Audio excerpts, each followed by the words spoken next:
Welcome to Rob Schmitt Tonight. Happy Friday to you. A headline from Axios this week perfectly paints the picture. Trump's drug war looks like a real war. And yes, it does. Earlier this week, Tuesday, the administration blew up a Tren de Aragua cartel drug smuggling boat, and kaboom, it went. A fierce show of strength. With that explosion right there, a decision, it appears, was made by the president himself instead of a simple military interdiction of this boat as it brought drugs allegedly into the United States toward us. Marco Rubio indicating Trump said, nah, no interdiction, blow it up. A drug boat was headed towards eventually the United States, and instead of interdicting it on the president's orders, he blew it up. And it'll happen again. The United States has long, for many, many years, established intelligence that allow us to interdict and stop drug boats. And we did that. And it doesn't work.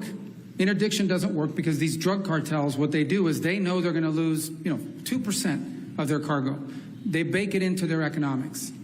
What will stop them is when you blow them up, when you get rid of them. Yeah. The president made the call, Rubio says, blow it up, and with that, a message was sent all over the world. We don't play with drug trafficking any longer. You might end up on the wrong side of a guided missile or a military drone. With the introduction of fentanyl, drug trafficking went from being a crime that often destroys American lives and kills some people to a crime that is thinning out our communities via poisoning. It is a lot different today to be a drug trafficker than it was 20 or 30 years ago. For years now, more than 100,000 Americans have been killed in this country by fentanyl every single year. Drugs are, again, much different. That is a surreal number. And for the most part, you've noticed how nobody really cares. Our media, our politicians, they just brushed off that many deaths because they're all in the flyover states that they never go to anyway, the same way they do with the inner city murder rate. It's a problem. They don't know what to do about it. Let's just not talk about it. They never really cared. This president appears to care and said this today during a ceremony for another show of strength, renaming our Department of Defense the Department of War. Billions of dollars of drugs are pouring into our country from Venezuela. The prisons of Venezuela have been opened up to our country. Venezuela has been a very bad actor, and we understand that. And when you look at that boat, you see the bags of whatever it is there. Those bags those bags represent hundreds of thousands of dead people in the United States. Yeah. Bags of drugs. How many people were going to die from just that shipment alone? How many lives were saved? The president then sent a very clear warning.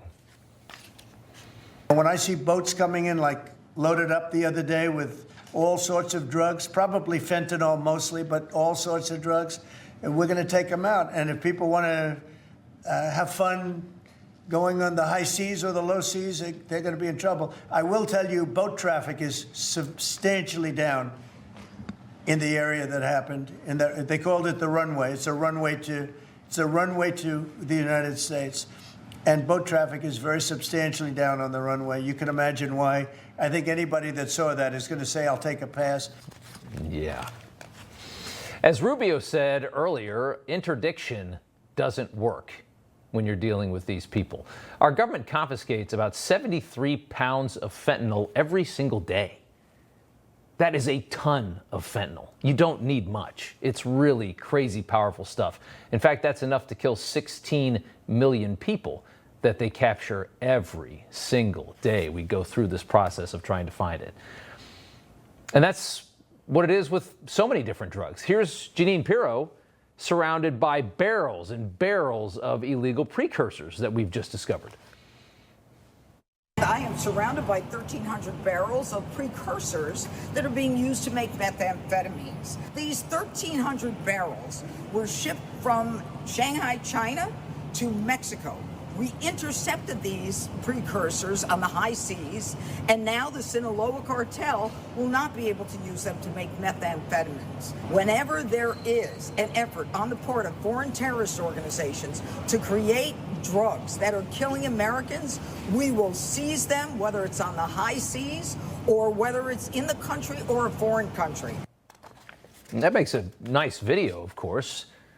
It's cool. It's nice to see we're catching it before it arrives. We're intercepting it when it comes from China, headed to Mexico.